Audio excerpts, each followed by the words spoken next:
All right. Well, thank you for joining our call today. We are going to navigate your home purchase, and this is what we call the ultimate game plan. Hope you guys are ready for it. We're ready. All right. So we have this just a little bit about what we're going to go into because I want you to have an idea of where we're headed. So one thing is top reasons to own a home. We're going to go into that, the home buying kickoff process, why a pre-approval matters, different types of loans that are available and different programs, the 10 rules in lending. That's a good one. There's also the today's market. We're going to dive a little bit in that so you kind of know what to expect, how much money you need to purchase a home, the journey to home ownership, where we walk you through the process from start to finish so you know what to expect. And then, of course, we'll have a Q&A if you have any questions. And honestly, if you have any questions along the way, feel free to raise your hand or unmute yourself, and we'd love to answer those. And we talked a little bit about who we are before, but we can get into a little bit more detail. So, David, tell us a little bit about yourself. Thank you, Kimberly. Well, my name's David Sanchez. I'm a realtor, and I focus in. I've been doing real estate for about 8 years now, and I'm in Long Beach, live in Long Beach, so majority of my business is here, but I also do LA and OC area. And again, my name is Kimberly. I've been selling real estate for 5 years. I'm originally from Texas, lived in New York, and now live here in Long Beach. So I understand what it's like to move across country. I'm married and I have a very small dachshund. I'm a loan officer. I operate as a wholesale broker. So I broker loans to over 50 different banks, depending on exactly what someone needs. There's no cookie cutter approach, especially with myself and our team here. We want to make sure everything's tailored to you. But I've been doing loans for about 6 years now. I was in personal finance prior. And I love what I do. I love helping people. So hopefully we can make that happen for you guys. Awesome. Perfect. Thank you. We're going to talk a little bit about of course, there's a ton of reasons that you might have to own a home, but these are the five that we find span across pretty much everyone's list. And number one is equity. So this is the opportunity to build equity over time. And again, that's how much money you owe versus what the home's worth. So you're always hoping that the equity is going up. And that happens because of appreciation. So we always hope that when you buy a home, the value is going to increase. So when you finally do sell it, you've paid down a lot of that loan and you can make a profit. There's also some tax benefits. Now, I am not a CPA. I can give you an overview, but I'm not a CPA. We do actually have a call that we do every so often with the CPA, and they can go over all of those benefits. But there really are a lot of great benefits to owning a home that you can use on your taxes, which I just started today. Fun stuff. And there's also upgrades, and that's the ability to change your property so that it can add value. Of course, if you live in a rental, you can change your home, but it's not necessarily going to make more money for you when you move out. In fact, when you move out, it might take away some of the value of your home. So if you paint your rental, your landlord is going to say, hey, we're going to take that money out of your deposit. So you're going to lose some money. So if you do upgrades and if you do them tastefully, so you want to do upgrades that actually add to the value. A lot of DIY won't add to the value. So make sure that you're doing it right. You're having good contractors so that can add to the value of your home. And then lastly is investment. So if you decide to keep the first home that you own, the second or third, you can potentially have it as a rental, or you can sell that property and take the money out of it and use it for a larger or a better property, an upgraded property. Again, it can be an investment tool for you. Okay, so we're going to talk about how to kick off the home buying process today. The first thing you're going to do is build a team. You're not going to be doing this alone. It's important to have a bunch of people along the way to help you, but the two most important people in the beginning are going to be your realtor and your lender. So hopefully you've already found your team right here. Number two, you're going to want to check your credit score. It's really important to know your score because the interest rate that you're going to get, the program you're going to be able to apply for, a lot of that depends on your credit score. You also want to start boosting your savings. I wish I could say costing a house doesn't cost any money, or buying a house doesn't cost any money, but it does. So you want to make sure that you have some savings and you can talk to a professional about how to get about doing that and how to set a goal and budget accordingly. And then you also want to know your numbers. So you want to know what you can afford based off the current interest rate, based off your income, based off the program you're going to use.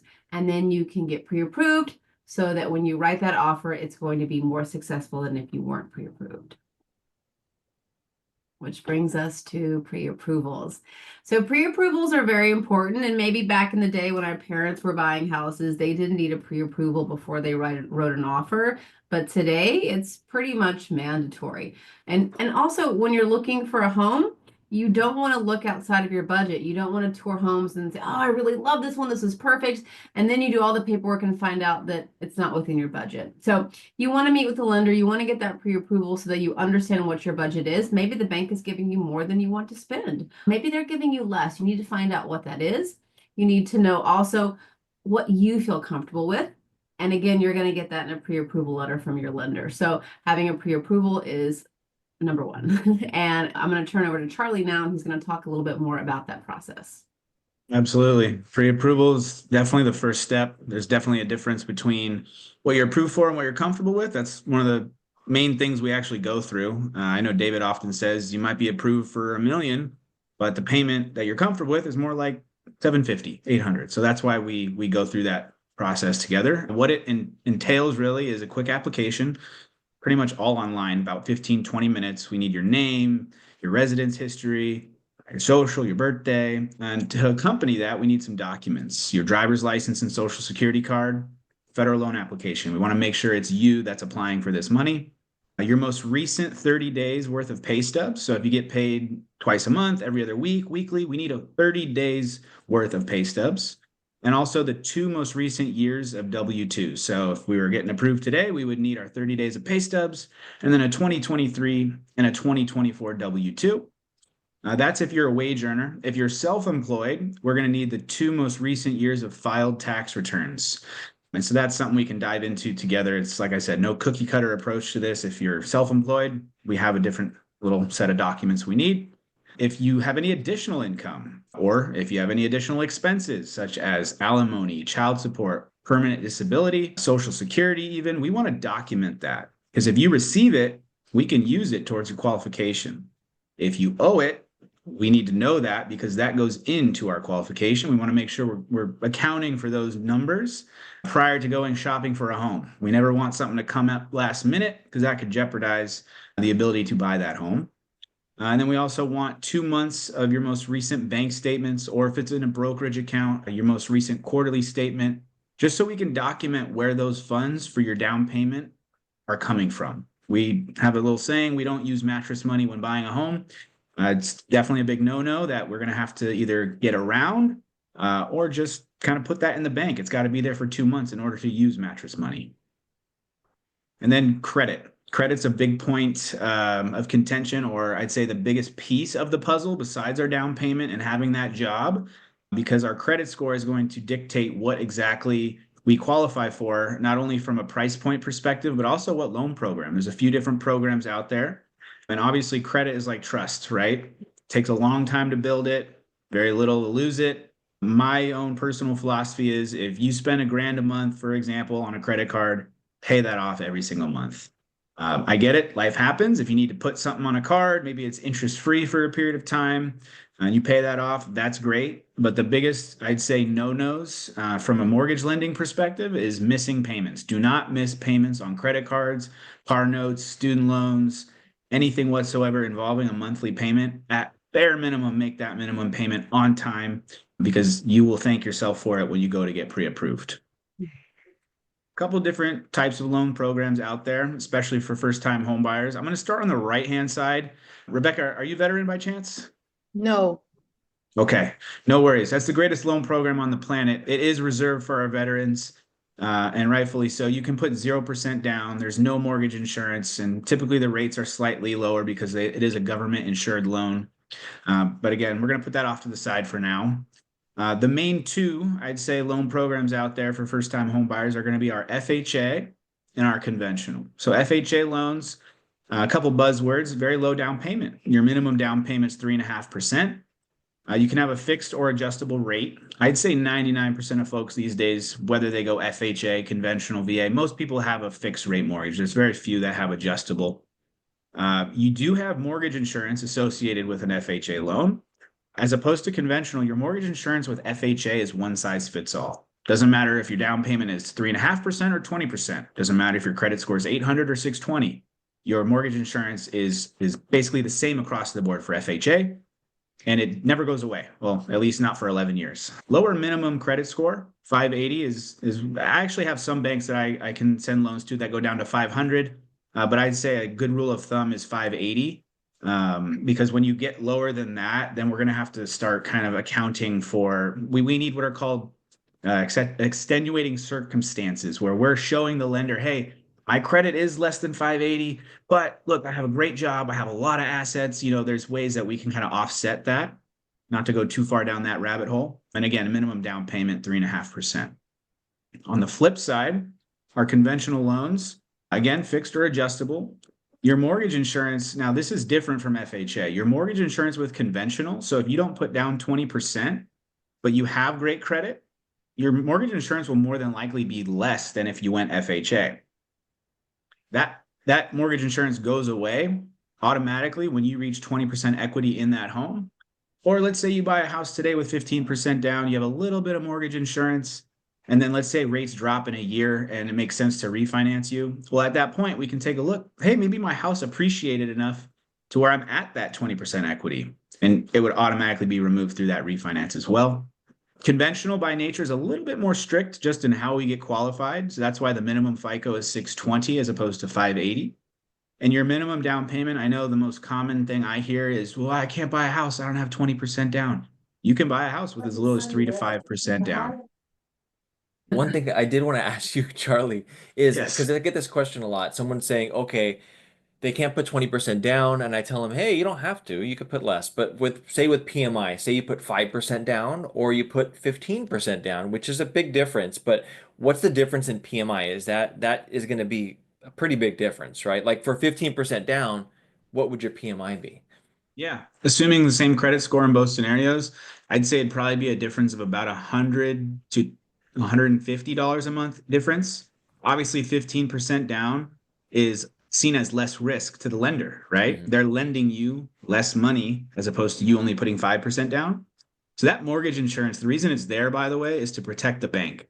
It doesn't go to anyone else but the bank. It's essentially, well, it goes to an insurance company that basically, if God forbid you get foreclosed upon, the bank knows that that insurance company that you've been paying the mortgage insurance to, they're gonna cover they're gonna foot the bill because the bank's gonna want that money back if you're not making those payments anymore. So that's the purpose of mortgage insurance, and the difference in, I'd say, 5 to 15% down, probably 100 and $150 a month.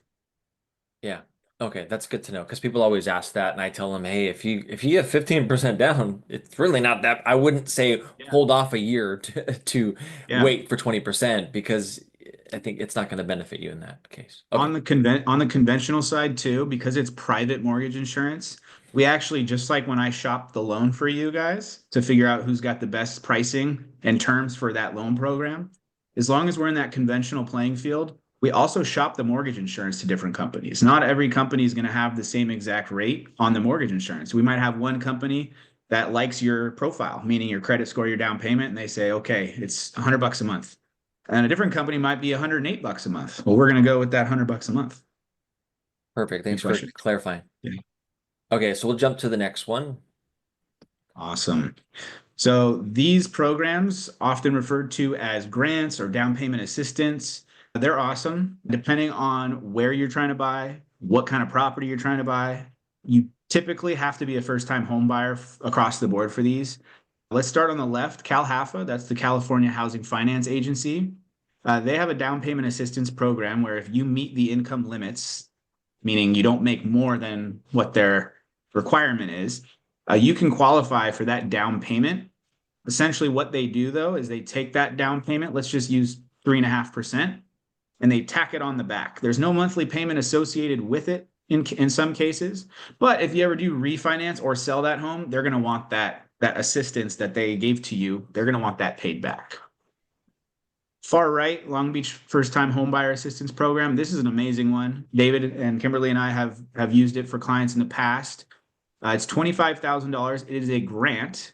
So it's not a loan. It's nothing that has to be repaid. There's no monthly payment. It's essentially free money. I have not seen a program like this in quite some time. You do have to live currently in Long Beach and be buying in Long Beach. Ah, thank you. And you can use that 25,000 towards down payment, closing costs. You can use that money to buy down your interest rate. It's your money to do with what as you please. You can't take any. You can't close escrow and have any in your pocket, but it's basically all yours towards the purchase of a home. It does not need to be repaid. Yeah, it's a really good one. And we've had clients that wouldn't have purchased a home if it wasn't for this, and this was what got them to over the edge where they were able to come up with 25,000 that they didn't have. And then in this case, they used it all for down payment, and it was pretty successful. And I do like to bring up this program because there's a lot of cities that have programs like this. So I would talk to Charlie or talk to your lender and see what do they have in your area. Oh, I live in Los Angeles. Okay, there's programs in Los Angeles as well. This Long Beach one is great, and I live here, so I love it. But there are other cities that have great programs as well. So just connect with the lender on that, and then if you have anyone on the call that lives in Long Beach, of course, talk to us and we can give you more details on this because it's a good one. All Yes. right.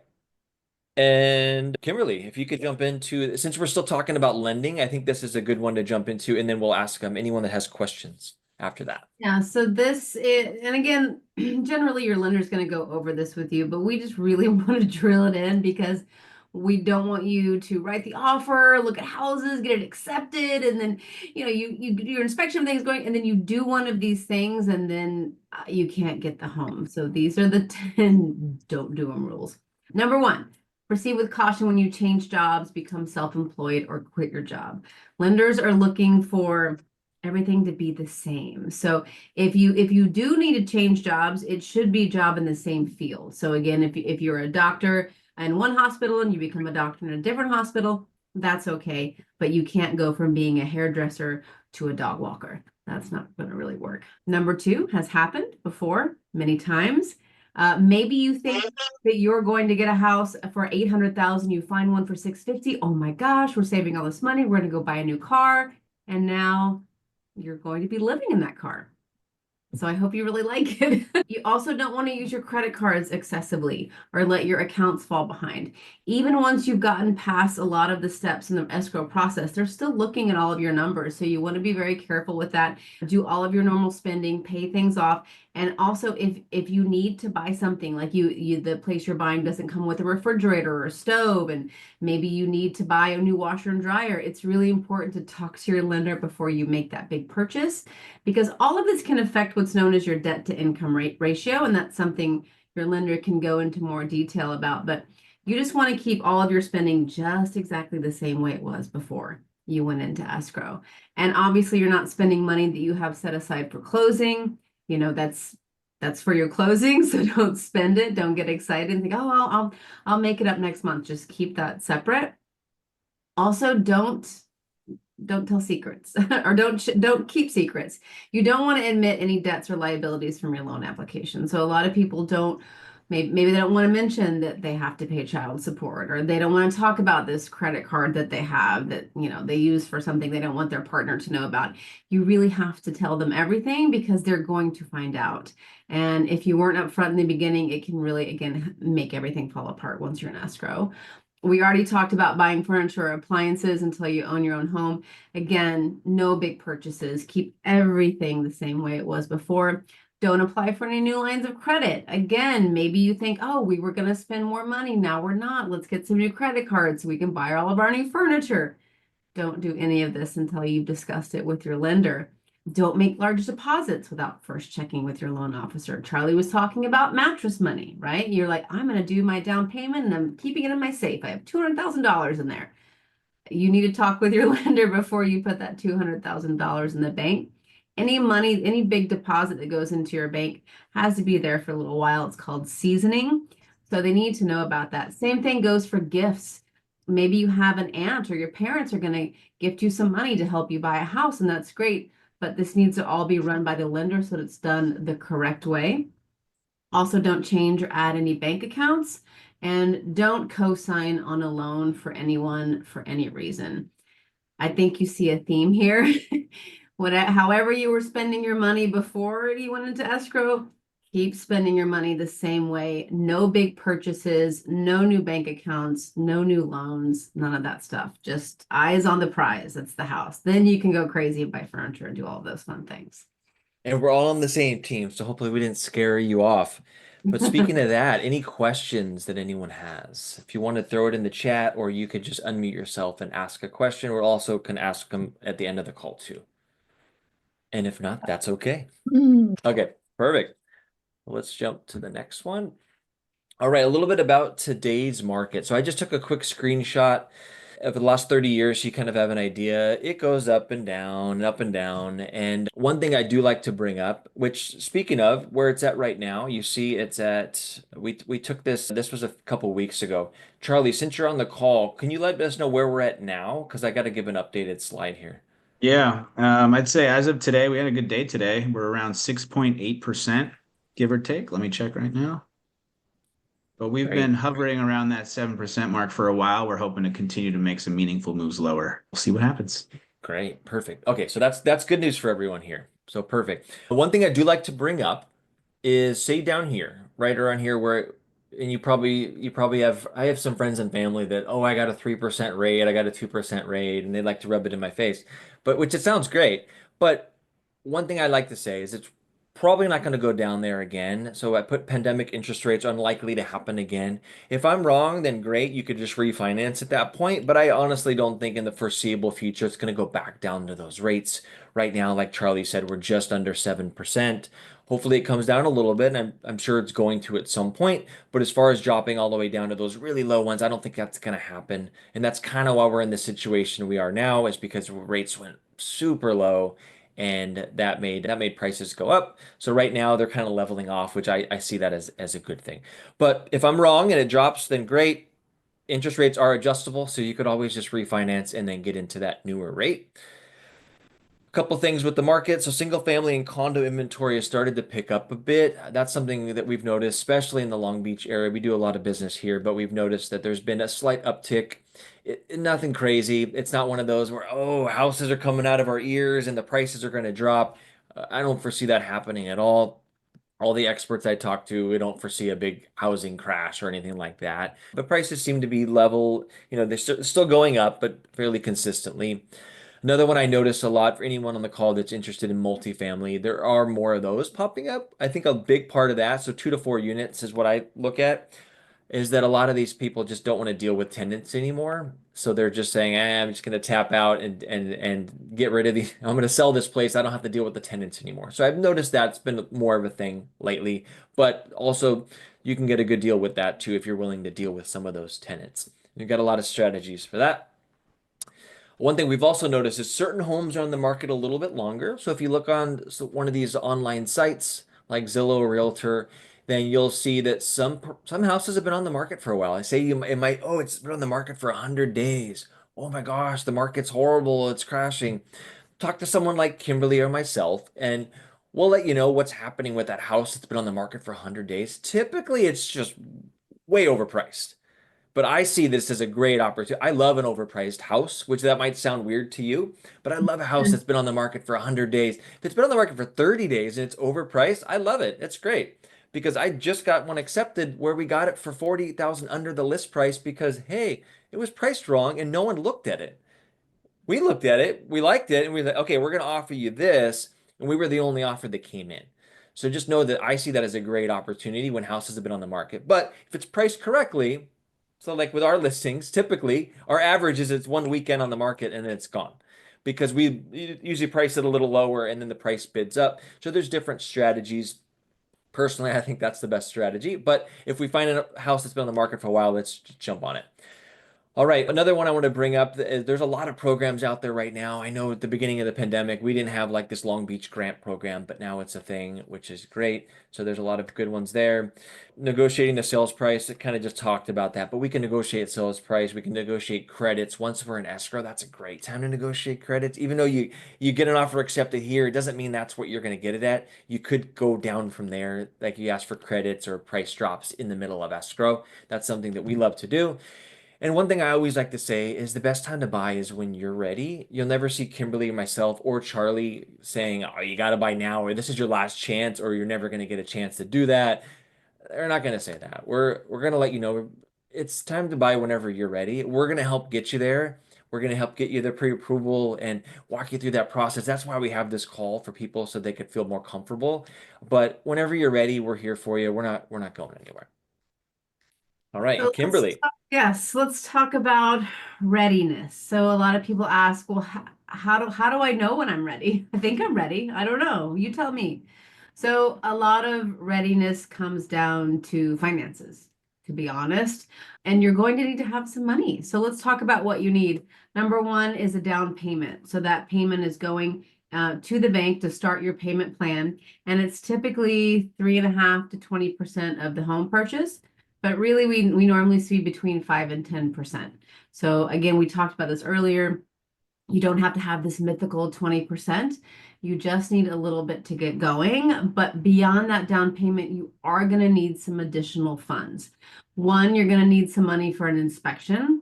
And that is something we recommend to never skip. It's super important. You're going to have a general inspector come and look at the house from the roof all the way down the foundation. And they're going to give you a very long report. It's about 80 pages. And they're going to tell you all the issues that they see in the house that either needed to be repaired yesterday, should be repaired now, or it might need to be repaired in the future. And then we can use that report and go to the seller and say, hey, these things need to be fixed, and potentially get some credit back from the seller so that you can take care of those problems right when you move in, or get them fixed before you move in. And that's going to cost between 350 and 550. It depends on the size of the home.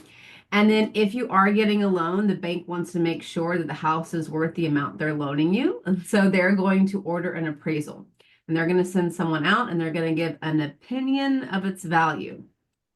Sometimes we don't agree with the opinion, but it is an opinion. They're going to come out, they're going to take a look at the property and say whether or not it's worth the amount that you are offering. And again, this is going to be between $500 and $700. A lot of that depends on how quickly you need the appraisal. And then you're going to need some closing costs. When you're buying a home, there can be tons of people involved in the transaction, a lot of different people doing a lot of different jobs, and everyone is working, so they all need to get paid. So we have to pay all of these people. And then there are some governmental fees and taxes and things you have to pay when a house changes ownership. And this is going to be around 2.5% of the purchase price. So again, if you're coming in with the lowest of 3.5, no, you're probably going to need closer to 6% of that purchase price to get everything taken care of. And of course, the slide isn't on here, but I always say make sure you have a little bit of money saved and set aside so that you can buy that new furniture and take care of anything that you need to do when you move into the house. And lastly on here is you're the realtor. And a lot of people wonder, like, hey, how do I pay you? Like, how does this work? How do you guys get paid? And a lot of people honestly don't know. So we always like to ask, does anyone know how we get paid? And generally everyone's like, I think, I don't know, I'm not sure. Well, let me explain it. So first of all, realtors, us guys, me and David, we're not salaried. We don't get paid by the hour. We don't get reimbursed for expenses. If we're driving all day long, no one's paying for that gas. I don't have a company car. Really wish I did. That would be great. We're independent contractors. We're business owners, and we're paid per job, per house. And we only get compensation at the close of the purchase. So if we drive around for 6 months looking for houses and condos, we look at everything, we see a bunch of houses, and then you decide to move to Texas, we don't get reimbursed or paid for any of that time that we've spent with you. So again, only compensated at the end of the process when you get your keys to your new house. So one thing that we do is we have you sign a buyer broker agreement stating that you agree to work with us, your realtor, and pay a compensation at the close of escrow. Now let's talk about that compensation that you pay at the close of escrow. Now, you might have heard there were some big changes in the real estate industry on how buyers agents are paid that came around August of last year. And I want to talk a little bit more about that so that it's very clear. So one of the big changes that happened is number one, you have to have a written agreement with your agent. We just talked about that. And this is before you start touring homes. You're going to sign an agreement with that agent, and it's going to clearly list the services that they're going to provide, how long they're going to provide those services, and how much they're going to charge you for those services. Okay. Number two, speaking of charging, there needs to be clear compensation terms. So it's going to show exactly what you're paying your agent, exactly how it's calculated, and that fee, and it's going to say all over the contract, is negotiable and set by each real estate professional. And I like to think it's like when you have a dog walker or you're having someone do your hair, they all set their own prices. Real estate agents do the same thing.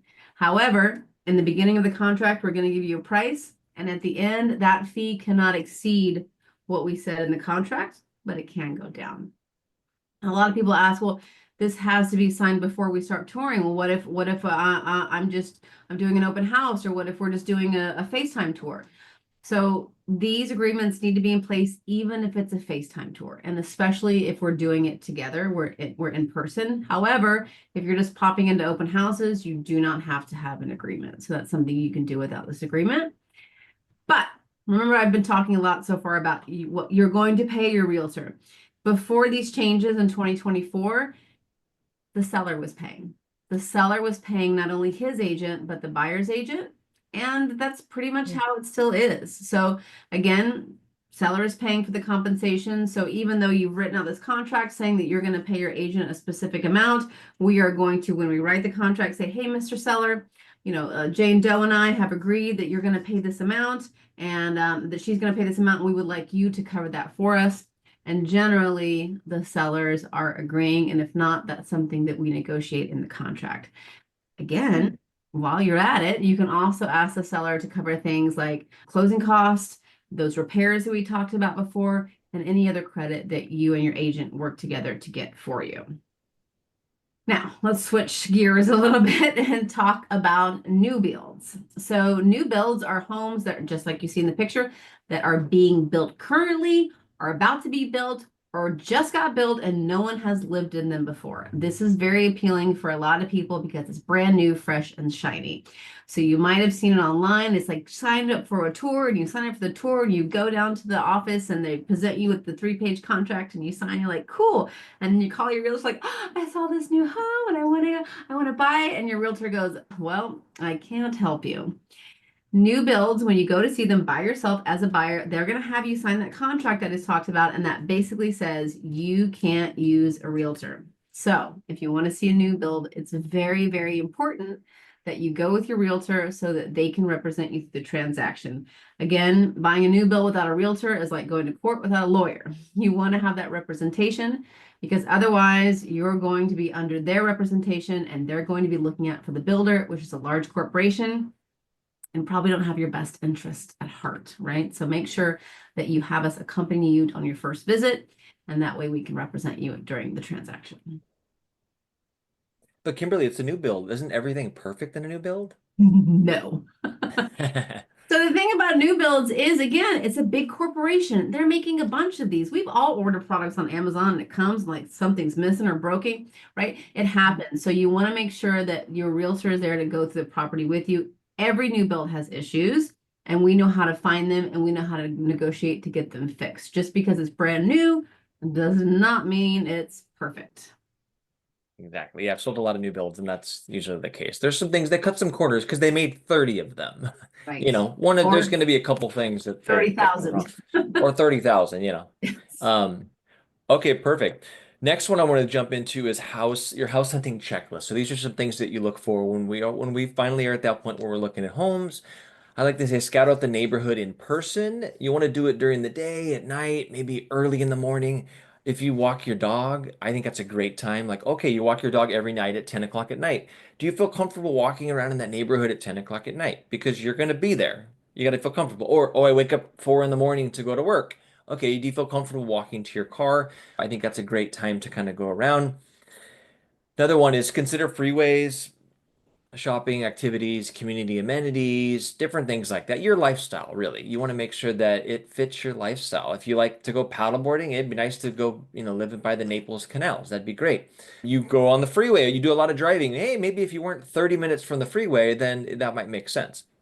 Another one, speaking of freeway, is different noises. So I like to say use your senses. So you want to make sure that, oh, listen, if you're going to hear cars driving by your street, you're on a busy street, you're on PCH or something. Hey, good to know that that's probably not going to go anywhere. There's going to be motorcycles going all the time. Oh, during showings or when we're looking around, we see there's an airplane going overhead. That's probably a normal flight path. I don't think that's a one-off thing with an airplane going over your head. So just something to keep in mind is, are you okay with that? If you are, great. Sometimes you can get a good deal because of that. Another one is different public areas, the parks in the area. If there's schools, I like to bring up schools because I've sold a house to a client that was like, oh, I could deal with this, with the house, with the schools. I don't have kids, but it's fine. And then he lived there for a while and he was like, okay, those kids know it. Them screaming is getting to me and it is bothering him. He still lives there and he's happy, but he doesn't love that noise now. So next time when he's ready to buy a house, we're not going to look near a school. Another one I like to point out is the smell.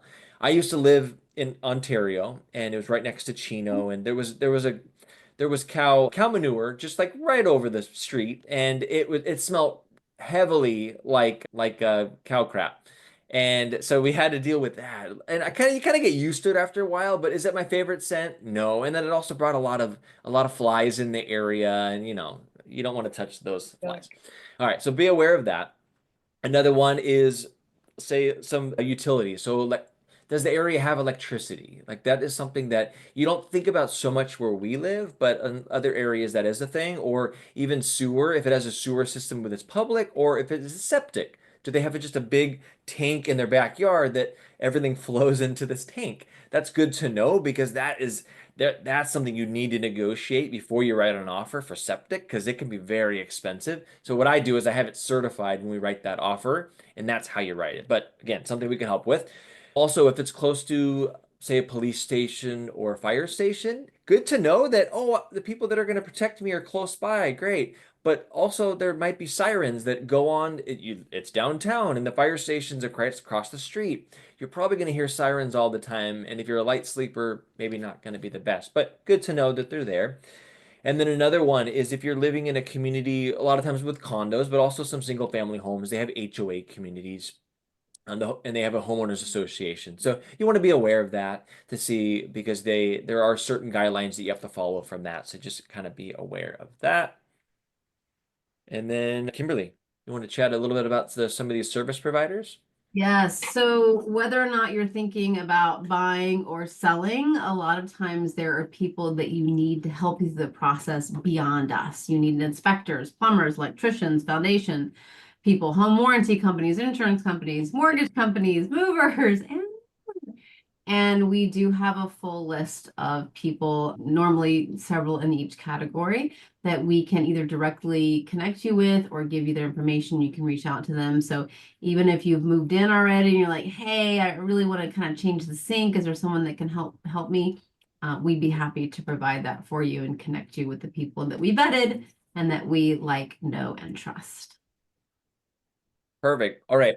Now this is my favorite slide. Okay. So remember, I promised you this, the process from start to finish so that you feel comfortable when we get there. The first thing you want to do is build your team. You have people like us. You have some great realtors that can help you, some real estate advisors. We also have great lenders, inspectors, all that stuff. We're ready to go for you, right? The next one would be we want to obtain a pre-approval. You got Charlie on the call. He's great. He can give you a pre-approval right away. And then the next step would be to sign that agreement with an agent. So we'd have sign an agreement with Kimberly or myself. We're great. We'd love to help you. And then once we get that ready to go, then we can go house hunting and we could find the home of your dreams, or at least the home that might be a stepping stone to get to the home of your dreams. And then let's just say we find it. We find that home that it's got the blue door and you love it. That would be the point where, okay, let's write an offer. And then Kimberly and we'd walk you through that offer. It's 27 plus pages. There's a lot of pages on it, but that's something we fill out all the time and we can explain to you what everything means. And you should read everything, yes, but we'll make it a little bit easier for you. So at that point, there might be multiple offers on a home. Say we write an offer and there's three offers on the home. Typically with that, maybe you'll get a counter offer where we would have, it'd be us against those other three offers, and they counter us back saying, okay, give us your highest and best offer. They want to change some terms or something like that. That's all normal stuff, nothing to be afraid of. And that's something we could help navigate you through. But let's just say in this scenario, we got our offer accepted. Great, perfect. We'd schedule that inspector right away. And that's a happy day. That's the first day. We put a little star there. That's a day you could do a little dance if you'd like. I'm not a big dancer, but you could do what you want. The next one would be your wire your earnest money deposit. So your earnest money deposit or EMD is money that shows that you're a serious buyer. It's between 1 and 3%. I always recommend 3% because it shows again you're a really serious buyer, and it's also part of your normal down payment. So for example, if you're going to be putting, say you're putting 10% for your down payment, you put 3% up front. By the close of escrow, you have to come up with the additional 7%. So it's not in addition, it's just part of your normal down payment. And the good thing is that money's safe. It goes into an escrow account, and escrow is a neutral third party. They're just going to hold your money in the bank account, and they're going to say it's safe here until we actually close escrow. And then you have three main contingencies that are keeping your earnest money deposit safe. So we have our inspection, appraisal, and loan. So we're saying that you'll purchase this property only if you can meet these different contingencies. First one, again, inspection. This is where you would get a general inspector to come out and take a look at things. They're going to look at from top to bottom, make sure everything looks good. But let's just say during the inspection, we find out that the AC doesn't work. We wrote an offer on this house and we assumed the AC works because that only makes sense to me, right? It looks like a newer unit. It should work. Okay, it doesn't. There's a problem there. So what we would do is we would go to the seller and say, "Hey, we wrote you this offer for $500,000. We thought the AC worked. We got an AC person to come out and they said it's going to be $15,000 to replace the AC unit." Okay, we didn't plan for that. So that's when we come in, we kick into gear here, and this is our job. We try to get you either that price to be knocked down 15,000 or we ask for the seller to pay for that. So we are going to say, you know what, give us $15,000. We'll take care of it at the close of escrow. We'll close on time, and then now you have $15,000. You can get whatever AC unit you want, or you can decide, you know what, it's winter. I don't even care about the AC. I'll take care of it later, and then you got 15,000 in your pocket. So it could be that they agree and they say, "Yeah, fine, I want to close. We'll give you 15,000." It could be they meet you somewhere in the middle. They say, "Okay, we'll pay for 10,000 of it." Great. Okay, you could do that. You can meet somewhere in the middle. They can also say, "I'm sorry, kick rocks. We got a few other offers. We'll go to the next one, no problem." And that's their choice. And that's fine. You have the option of backing out at that point. You're like, you know what? It's not worth it. If it doesn't have AC, they're not going to give us a credit. We'll back out. Perfect. Great. You back out, you get your full earnest money deposit back. But let's just say in this scenario, they're going to pay for your new AC. That's a happy day. So great. They're gonna do that. We're gonna remove our inspection contingency. The next one is gonna be our appraisal. So this is an important one. This is just making sure you don't overpay for the property. And this is something the lender requires to make sure that they're going to give you money. Remember, they're giving you money to pay for this property. And let's just say we write an offer for 500,000. The appraiser comes out and gives what their opinion of value is for that home. And they appraise it at 510. That's a great day. That is another day you could do a dance because you just got $10,000 in equity. It doesn't mean you have to pay more. That just means you already have built-in equity in your home, which is great. The most common though is when it appraises at value. So it appraises at 500,000. Great. The lender is going to give you all the money you need. You're happy. But it could go the other way. Let's say it appraises at 490. In this situation, there's a $10,000 spread here. What we do is we say, you know what? We wrote our offer for $500,000 and it's not worth that. The appraiser says it's 490. We want you to drop the price to 490 and or else we're going to back out. And that's one tactic. You do it that way, and then oh, okay, we really want to close this. Fine, we'll drop the price to 490. We're all happy. We're good on that. It could also be that they say, we'll drop the price 5,000. You pay 5, we pay 5. They also could say, you know what, tough, sorry, we'll go with another offer. That's their choice. But in the end, you're going to be the one that decides, okay, I want to move forward. You know what, I love this home. I'll pay the extra 10,000. That's not a problem, and which is fine. That's your choice. All right, let's just say it appraises though. Happy day. We'll remove that contingency. And then the last one is going to be your loan contingency. This is typically the last contingency you remove. And this is just to make sure you get a loan. So say Charlie's working on it, and while we're in escrow, say a week before we close, and we still have this contingency, you lost your job. Or you switched jobs. Something happened with your job, which I've had a client where this happened before. It wasn't great, but luckily she had a way out and she would get her full money back. Luckily, she got another job. She was a nurse and she went to being a nurse at a different hospital. It worked out fine for her, but it was a little stressful at the time. But the good thing is I knew her money was safe. All right, but let's just say in this situation, you didn't lose your job. That's happy. So then Charlie said, okay, we're good to go. We can close. Then you remove that contingency. And at that point, when you have all contingencies removed, that's when your money could be at risk. So we'd want to be careful there. Typically, that's about a week, about 7 days or so, where you might not have a contingency. So at that point, we'll just continue chugging along. And this is also where you sign loan docs. And then right after that, we finally get the chance to hand the keys to you, and that's always a happy day. All right, I know that was a long one. And just so you guys know, typically what I get is I get steam coming out of everyone's ears. I'm looking at a computer screen right now, so I can't, my camera's not good enough to see, but hopefully you have steam coming out, but just know that that's very normal and we help you along the way. And this is something that we do every day, and we're happy to walk you through it when we get closer to that. Speaking of, this is a lovely family that at some point were just where you guys were. They had steam coming out of their ears. But this is also a nice little review where this is one that they left for me. This one on the upper left. But just know that there's a lot of different reviews. You can go on Google, Zillow, Realtor.com, Yelp, just anywhere, and you could see that there's plenty of reviews on me. You can also look for Kimberly on here. This is one that a client left on realtor.com for Kimberly. And yeah, and then just so you know, quick story with this family. This is one of those where this is a flip. Sometimes flips, they don't do a great job. Sometimes they do, but we were able to find some stuff under the house and it was kind of a minor thing, but we made it seem like a big deal. And then in the end, they actually didn't have to pay anything for closing costs because we negotiated. It was about $25,000 that we got off the price because of a few things that we found. So just another good reason to do that. All right. And then one thing I always like to say is keep learning. You're on the call today or watching this on YouTube, and this is the first start. This is just to kind of get you going. We like to have these calls. We do at least one a month, but we want to make sure that we go over certain topics. The call you're on today is first time homebuyer seminar. Another one I love to do is the tax benefits for homeowners. This is a really good one where we have a CPA that's on the call. It's actually my CPA, and he's really good and he explains what you can write off and how you could save money when you own a home. That's a good one. Love dealing with bidding wars, and I could talk about that all day. So depending on if that's the market. Luckily, the market right now is not crazy bidding wars, which is great. So potentially it could be a good time to jump in. And then I also have inspectors on sometimes so you could see what to expect when you get there. If you scan this QR code right here, it'll go right to our group, and then you can join some of these calls. And then any questions? I know that was a lot, but if anyone wants to unmute themselves, they could ask any questions.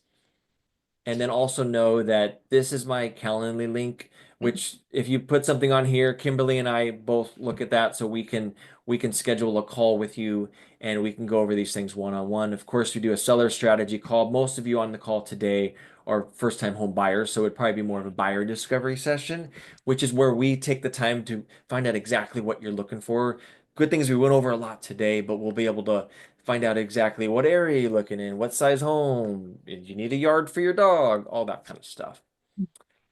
All right. Any questions? Perfect. That's okay. Oh, there's the other QR codes. Oh, yes. And this is the other QR code.